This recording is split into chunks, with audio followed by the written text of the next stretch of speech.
Ramakrishna শরণম YouTube চ্যানেলে সকল রামকৃষ্ণ ভক্তমণ্ডলীকে স্বাগত। আজকের পাঠের বিষয় স্বামী রামকৃষ্ণানন্দের গুরু সেবা ছিল অতুলনীয় এবং অনুকরণীয়। ওং স্থাপকায় চ ধর্মশ্চ সর্বধর্মস্বরূপিণে অবতার বরিষ্ঠায় রামকৃষ্ণায় তে নমঃ। স্বামী রামকৃষ্ণানন্দের গুরুসেবা ছিল অতুলনীয় এবং অনুকরণীয়। যদি সেবা বলে সংসারে কোনো কথা থাকে তাহলে শশী মহারাজই সেটা জানতেন। যদি কাউকে সেবায়েত বলে অবহিত করা হয় তাহলে শশীকেই সর্বাগ্রে করতে হবে।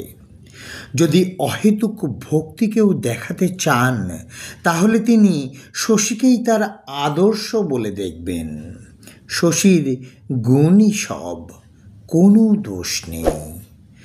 তবে মানুষ নির্দোষ হতে পারে না, এটাই প্রবাদ আছে।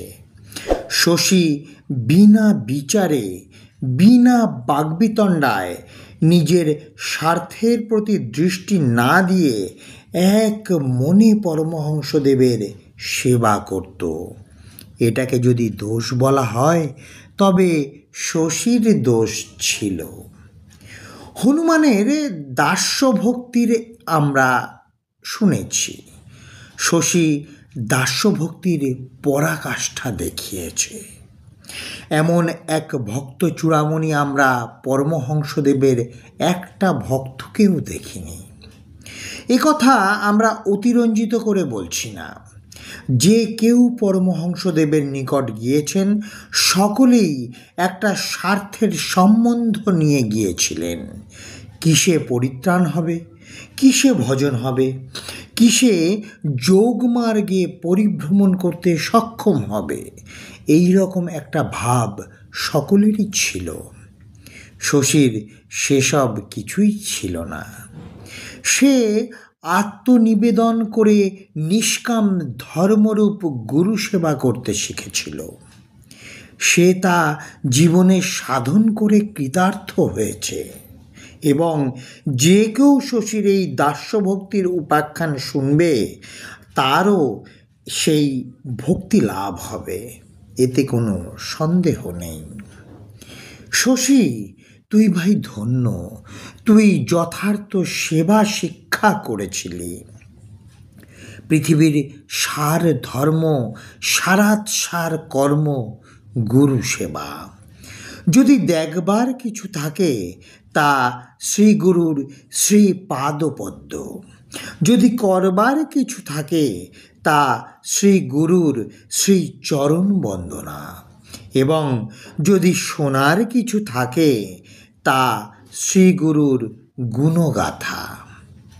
শশী, তুই তা করেছিস প্রাণ ভরে, আকাঙ্ক্ষা মিটিয়ে করেছিস।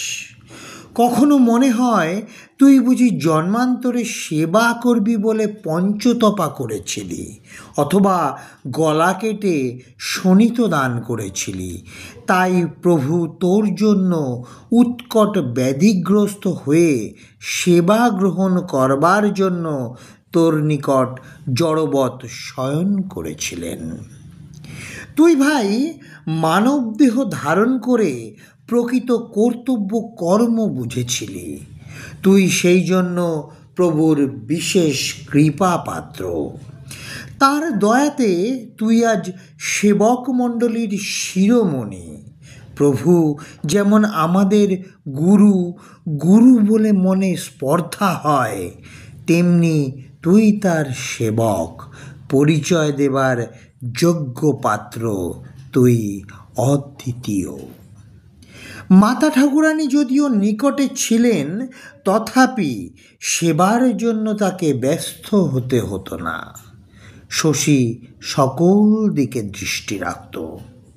অন্যান্য সন্ন্যাসী ভক্তরা পরমহংসদেবের সেবায় আত্মবিসর্জন দিয়েছিলেন বটে, কিন্তু তাদের জপ তপ করবার বড় বাসনা হয়েছিল। কখনো কৌপিন পরে, চিমটা নিয়ে, গায়ে ভস্য মেখে সন্ন্যাসী সাজতেন, কখনো ধুনি জ্বালিয়ে বসতেন, কখনো উপবাস ইত্যাদি নিয়ম করে দিন যাপন করতেন। শশীর এই সকল কিছুই ছিল না।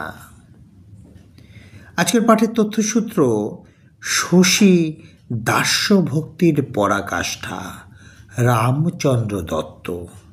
জয় ঠাকুর রামকৃষ্ণ পরমহংসদেব, জয় ঠাকুর রামকৃষ্ণ পরমহংসদেব, জয় ঠাকুর রামকৃষ্ণ পরমহংসদেব। জয় মা শারদা, জয় স্বামী বিবেকানন্দ মহারাজ, জয় স্বামী রামকৃষ্ণানন্দজি মহারাজ। জয় ঠাকুর, জয় মা, জয় স্বামীজি।